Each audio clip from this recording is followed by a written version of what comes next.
অজুর ফরজ কটা? চারটে। কটা? চারটে। এগুলো মনে আগে এগুলো শিখে নিন, তারপর 2 মিনিট সময় লাগবে, বেশিক্ষণ সময় না, 2 মিনিটে বলে দিচ্ছি।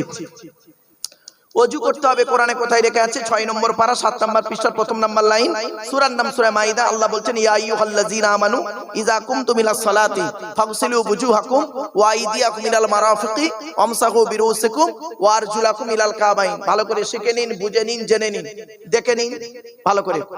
আল্লাহ পাক বলেন অজুর ফরজ হলো 4টি। 1 নাম্বার কি? মুখমণ্ডল ধৌত করা। এই চুলের গোড়া থেকে নিয়ে থুতনি পর্যন্ত, এখানের লতিকা থেকে নিয়ে অপর কানের লতিকা পর্যন্ত ভালো করে ধৌত করতে হবে। যদি কোনো লোমের গোড়া শুকনো থাকে অজু হবে না। ওই অজুতে তাহাজ্জুদের নামাজ পড়লে বাবা কবুল হবে না।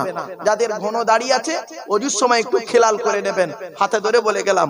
2 নাম্বার ওয়াইদিয়াকুম ইলাল মারাফিকি, হাতের কনুইয়ের উপর পর্যন্ত ধৌত করবেন। কনুই পর্যন্ত ধৌত করলে কিন্তু হবে না। 3 নাম্বার ওয়ামসাহু বিরুসিকুম, মাথামণ্ডল মুসা করবেন। 4 নাম্বার ওয়ারজুলাকুম ইলাল কাবাইন, পায়ের গাঁটের উপর পর্যন্ত ধৌত করবেন। গাঁট পর্যন্ত ধৌত করলে হবে না। এখানে একটা আসছি আলোচনা, সংক্ষেপে বলছি। নবীজি বলেছেন নামাজ যারা পড়ো, নামাজ পড়তে গেলে দুটো জিনিস কখনোই করবে না নামাজের মধ্যে। দুটো জিনিস যদি নামাজের মধ্যে কেউ করে তার নামাজ হবে না, কবুল হবে না। নবীজি বলেছেন, আমি বলিনি বাপ। 1 নাম্বার নবীজি বললেন তোমরা পায়ের গাঁটের নিচেই কাপড় ঝুলিয়ে পড়বে না। কি বললো বাপ?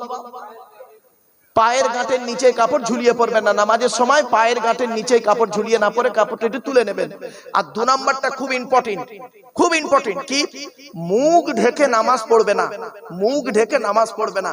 দুঃখের বিষয়, যখন করোনা রোগ হচ্ছিল তখন সব শুধু তো মুখ ঢেকে নামাজ পড়েছিলেন, কিন্তু এই হাদিসটা কিন্তু সেই সময় মানুষ কিন্তু গুরুত্ব দিল না। মনে রাখবেন, আল্লাহর প্রতি বিশ্বাসটা আপনার হারিয়ে গেছে, ডাক্তারের প্রতি বিশ্বাসটা, মাস্কের প্রতি বিশ্বাসটা খুব বেশি হয়ে গিয়েছিল। মনে রাখবেন, নবীজি বলেছেন মুখ ঢেকে নামাজ পড়লে তার নামাজ হবে না। নবীজি নিষেধ করেছেন নামাজের সময় মুখ ঢেকে নামাজ পড়বে না। এবার বাড়িতে গিয়ে ভাববেন। চলুন এবারে আসছি, অজু করতে গেলে পানির প্রয়োজন হয়। পানি যদি না পাওয়া যায়, আপনি 1 সপ্তাহ অসুস্থতায় ভুগছেন, সৃষ্টিকর্তা বলছেন তোর টেনশন নিতে হবে না, আমি কোরআন পাঠিয়েছি সমস্যার সমাধান দেওয়ার জন্য। কি বাবা? সমস্যার সমাধানের জন্য কোরআন এসেছে, সমস্যা জটিল করার জন্য কোরআন আসে নাই। সমস্যাকে সমাধান করে দেওয়ার জন্য কোরআন এসেছে। কোরআনে বলা আছে কি? ওয়াইন কুনতুম মারদা, যদি তোদের রোগ হয়, আও আলা সাফারি, অথবা তোরা যদি কোনো জায়গায় বেড়াতে যাস, আও জা আহদুম মিনকুম মিনাল গায়িতি, অথবা তোরা যদি পেশাব পায়খানা থেকে আসিস, আওলা মাসতুমুন নিসা, অথবা তোরা যদি স্ত্রী সঙ্গম করিস। কোরআন বলছে ফালাম তাজিদু মাআন, যদি পানি না পাওয়া যায়, ফাতায়াম্মামু, তায়াম্মুম করে নিবি। কিসের দ্বারা তায়াম্মুম করবি বান্দা?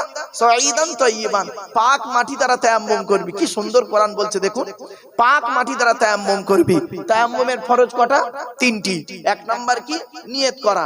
2 নাম্বার কি? মুখমণ্ডল মুসা করা, ফামসাহু বিউজুহিকুম। 3 নাম্বার ওয়াইদিকুম, হাত মুসা করা। ওযু হয়ে গেল, তায়াম্মুম হয়ে গেল। আরেকটা ফরজ বলবো, সেটা হলো গোসলের ফরজ। গোসলের ফরজ হলো 3টি। 1 নাম্বার কি? গড়গড়া সহ কুল্লি করা। 2 নাম্বার নাকের নরম গোস্ত পর্যন্ত পানি পৌঁছানো। 3 নাম্বার সারা শরীরটা ভালো করে ধৌত করা।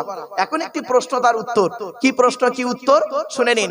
আল্লাহ নবী মেরাজে গিয়েছিল, নাম শুনেছেন বাবা? শুনেছেন আপনারা? বাহ। নবীজি মেরাজে গেলেন, গিয়ে জান্নাত জাহান্নাম দেখলেন, অর্থাৎ স্বর্গ নরক দেখলেন। স্বর্গের ভিতরে, জান্নাতের ভিতরে নবী হাঁটছিলেন। হাঁটতে হাঁটতে হঠাৎ একজনের জুতোর আওয়াজ শুনতে পেলেন। নবী জান্নাতের ভিতরে একজনের জুতোর আওয়াজ শুনতে পেলেন। তো নবীজি মনে মনে বলছেন, জান্নাতের ভিতরে, স্বর্গের ভিতরে জুতোর আওয়াজ কার রে? নবী বলছেন সামিতু খসখসাতান আমামি ফিল জান্নাতি ফাইজান বেলালুন। নবী বলছেন জান্নাতের ভিতরে যখন হাঁটছিলাম, একজনের জুতোর আওয়াজ শুনতে পেলাম। ঘুরে তাকিয়ে দেখি বেলালের জুতোর আওয়াজ। নবীজি বেলালকে প্রশ্ন করেছিলেন, পৃথিবীতে এসে বেলাল, পৃথিবীতে কি এমন কাজ করো তোমার জুতোর আওয়াজ আমি স্বর্গে শুনতে পেলাম? তখন বেলাল বলেছিলেন, হে নবী, আমি তেমন কিছু করতে পারি না, 2টো কাজ করি। 1 নাম্বার, জীবনে কখনোই কোনো সময় বেশিক্ষণ নাপাক অবস্থায় থাকি না। নাপাক অবস্থায় থাকি না। দেহ থেকে নাপাক হয়ে গেলে দেহ সঙ্গে সঙ্গে অজু গোসল তায়াম্মুম করে পাক হয়ে যায়, যে কোনো একটা করে। তারপরে কি করো? আমি পাক হয়ে মসজিদে নববীতে ঢুকে 2 রাকাত তাহিয়াতুল ওযুর নামাজ আদায় করি। জোরে বলুন সুবহানাল্লাহ। চলো, এ প্রসঙ্গ আসছে, এজন্য নাপাক অবস্থায় বেশিক্ষণ থাকবেন না। আমি অনুরোধ করে বলছি বাবা, শ্রোতা মণ্ডলীদেরকে বলে দিচ্ছি, নাপাক অবস্থায় থাকবেন না। পেশাব ফিরে পানি ব্যবহার করার চেষ্টা করবেন, অথবা কুলুপ ব্যবহার করার চেষ্টা করবেন। এখানে বেশ কিছু সুন্নত আপনাদেরকে আমি বলছি, শুনে নিন। আচ্ছা বাবা, মাথায় টুপি দেওয়া কি? জোরে বলো। সুন্নাত। দাড়ি রাখা, গোঁফ রাখা, মুফতি সাহেব ফতোয়া দিচ্ছে হারাম। বাবা একটা কথা বলি, আপনারা সহজে হুট করে হারাম হালাল বলবেন না। আপনারা আম মানুষ তো, হারাম হালাল বলতে গেলে না একটু চিন্তা করতে হয়। ছোট্ট একটা উদাহরণ দিচ্ছি, দেখি কত সহজে ফতোয়াটা আপনারা দেন। শুকর খাওয়া হালাল না হারাম? জোরে বলো। হারাম। আর ছাগল খাওয়া হালাল না হারাম? হালাল। তো একটা প্রাণী পাওয়া গেছে যার অর্ধেকটা শুকরের মতো, অর্ধেকটা ছাগলের মতো। এখন প্রাণীটা খাওয়া যাবে না যাবে না? এবার সব ফতোয়া দিতে শুরু করবে, খুব কঠিন মশলা। আর একটা বলছি বাবা, একটু হাসির ছলে বলছি, কেন? ব্রেনটাকে ঠিক করার জন্য। শিখে নিন, এগুলো শিখে নিন। কেন আমাকে ডেকেছেন আপনারা? আমি গবেষণা করা মানুষ। ডেকেছেন কেন? শেখার জন্য, জানার জন্য, বোঝার জন্য। আসুন, আমিও আপনাদের কাছ থেকে শিখবো, আপনারা আমার কাছ থেকে কিছু অজানা জিনিস জেনে নেবেন। চলো। আচ্ছা, বেটা ছেলে মারা গেলে, মুসলমানদের বেটা ছেলে মারা গেলে কটা কাফন দেওয়া হয়? 3টে। মেয়ে ছেলে মারা গেলে কটা কাফন বাবা? 5টা। এখন একটা হিজড়ে মারা গেছে, তার কাফন কটা? 3টে দেবেন না 5টা দেবেন, না 5 এ 3 8টা দেবেন, না ন্যাংটো করে দেবেন? ওই দেখেছেন, ওই দেখো 8টা। এই দেখেন, মানে এবার এই মশলাটা বলে দিচ্ছি বাপ, চিন্তা নেই। আর আমি প্রশ্ন করি, আমি উত্তর দিয়ে দিই, যাতে করে মানুষের বুঝতে সুবিধা হয়। কেন, একটু একঘায়ে ওয়াজ শুনলে না ব্রেনটা একটু একঘেয়ে হয়ে যায়। আর মাঝে মাঝে একটু হাসির চলে কথা বললো, রসালো বললাম মানে ব্রেনটা আবার ঘুরে গেল। চলো, বেটা ছেলে মারা গেলে 3টে কাপড়, মেয়ে ছেলে মারা গেলে 5টা কাপড়। এখন একটা হিজড়ে মারা গেছে, তার কটা কাপড় দেবেন? উত্তরটা খুব সহজ, প্রশ্নটা খুব কঠিন। উত্তরটা সহজ, শুনে নিন। ওই ব্যক্তি দেখবেন বেশিরভাগ অংশ কোন দিকে যাচ্ছে। বেশিরভাগ অংশ যদি ওর দেহের বেশিরভাগ অংশ যদি পুরুষ হয়, তাহলে পুরুষের কাপড়। বেশিরভাগ অংশ যদি মহিলা হয়, মহিলার কাপড়। সহজ উত্তর হয়ে গেল।